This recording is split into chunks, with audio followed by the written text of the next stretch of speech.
आज मैं स्वामी श्रद्धानंद के जीवन में परिवर्तन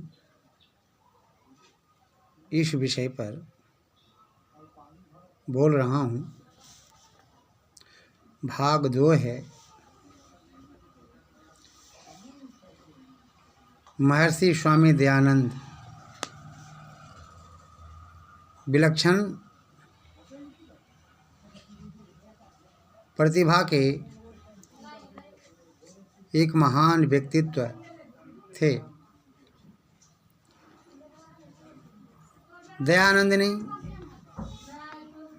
19वीं शताब्दी में सबसे बड़े वेद विज्ञान के प्रचारक संगठन आर्य समाज की स्थापना की। आप सर्वतोमुखी समाज, यश, राष्ट्र, विश्व और धर्म के सुधारक थे।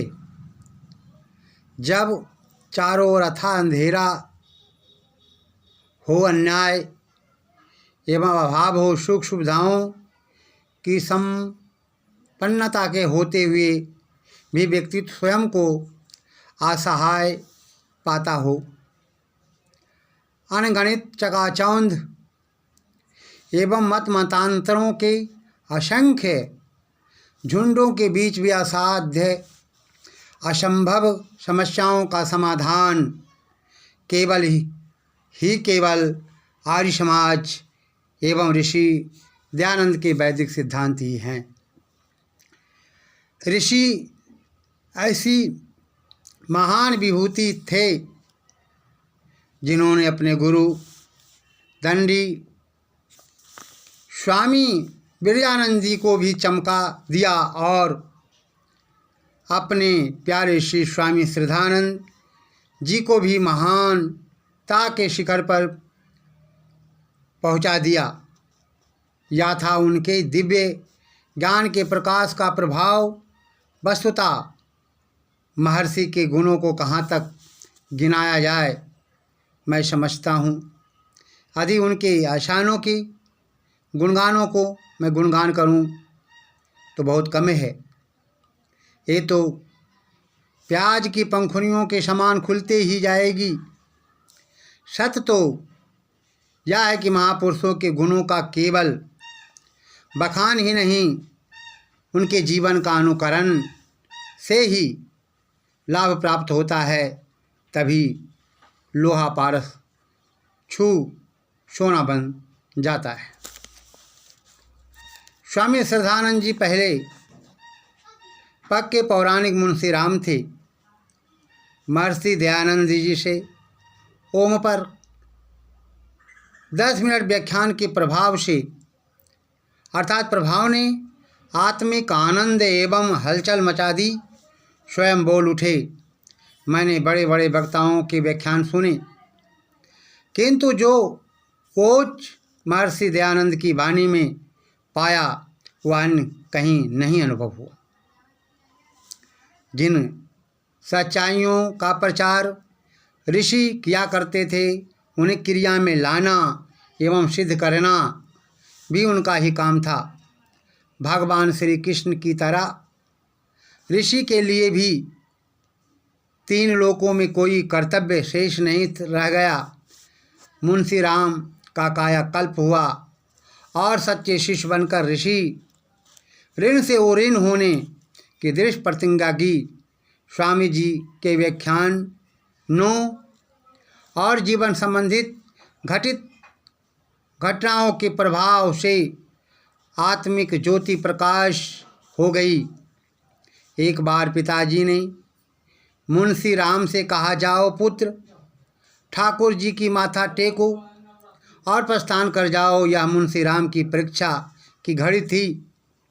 कुछ सूझ नहीं पा रहा था, कुछ समझ नहीं पा रहे थे कि वह क्या करें, क्या उत्तर दिया जाए। अंत में विवश होकर के बोले, पिताजी, सांसारिक व्यवहार में जो आज्ञा ही नतमस्तक हूँ। पिताजी पुत्र की मना स्थिति भावते हुए क्रोधित हो आवेश में बोले, क्या तुम हमारे ठाकुर जी को धातु पत्थर समझते हो? तिरस्कृत करते हो। ईश्वर के आगे हाथ जोड़ते दुखी मन से कातर शब्दों में बोली, लगता है कि मेरे मरने पर हमें पानी देने वाला भी कोई नहीं होगा। आ भरते लंबी श्वास भरते भर्राते कंठ से बोले, जो ईश्वर की इच्छा। मुंशी राम मूर्ति बच जल रूप खड़े रहे और फिर बाहर चले गए। यही पिताजी बाद में जब सत्यार्थ प्रकाश और पंचमहायज्ञ विधि पुस्तकों को सुना तो हृदय परिवर्तन हुआ और कहने लगे कि उनकी अब तक की सारी धार्मिक क्रियाएं निरर्थक होंगी। अब उन्होंने वैदिक संध्या और पंचायतन अर्थात 5 देव मूर्तियों की पूजा प्रारंभ कर दी। महर्षि दयानंद सरस्वती ने शिक्षा के संबंध में जिन मंतव्यों को प्रतिपादन किया था, स्वामी सदानंद जी ने गुरुकुल में उन्हीं को क्रियान्वित करने का पूर्ण प्रयास किया। अपने वैदिक धर्म, संस्कृति, परंपराओं तथा आदर्शों के प्रति अगाध आस्था के कारण ही गुरुकुल कांगड़ी आज भी जो है आकर्षण का केंद्र बना हुआ है, नई जागृति एवं नवयुग का प्रतीक बना हुआ है। पंजाब के उत्साहकारियों ने महर्षि स्मृति में लाहौर में DAV कॉलेज की स्थापना की। उसमें संस्कृत और वैदिक पाठ्य प्रणाली का अभाव था। इस अभाव की पूर्ति के लिए संस्था स्थापित करने का निर्णय किया, दृढ़ किया और कन्या विद्यालय खुलवाया या पाठशाला। 17 कार्तिक 3 नवंबर दीपावली के दिन ऋषि दयानंद के निर्माण दिवस के घर में ये व्रत यज्ञ कराया गया। उपस्थित लोगों में पुत्री पाठशाला हेतु अपील की गई।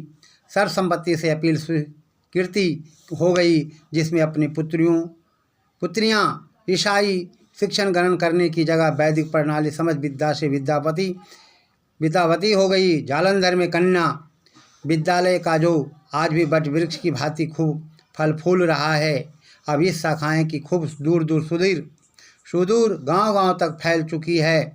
आज ऋषि के आशीर्वाद के प्रतिफल कोई ऐसा क्षेत्र नहीं जहां शिक्षा को महत्व नहीं। अब तो अंतरिक्ष में पहुंचना उसके लिए भी सामान्य बात है। तो कहने का आशय ये है कि वास्तव में स्वामी दयानंद के संपर्क में आने के बाद स्वामी श्रद्धानंद का जीवन पवित्र हो गया, पुण्य हो गया। ऐसे शराब की बोतलों में उनका डूबा हुआ जीवन था, मांस मदिराओं से युक्त उनका जीवन था, उनका शरीर अपवित्र था। क्योंकि हर व्यक्ति ये जानता है कि मांस मनुष्य का भोजन नहीं है। वो अज्ञान में मांस खाते थे, लेकिन जब स्वामी दयानंद के संपर्क में आए तो उनका जीवन पवित्र हो गया। यदि वास्तव में हमें अगर सीखना है तो स्वामी श्रद्धानंद से सीखें, जिनका जीवन अपवित्र था, शराबों की बोतलों में डूबा हुआ था, लेकिन स्वामी दयानंद के संपर्क में आने के बाद उनका जीवन महान बन गया। हमें भी जो है स्वामी श्रद्धानंद के पथ पर चलकर अपने जीवन को महान बनाना चाहिए। भाग 2।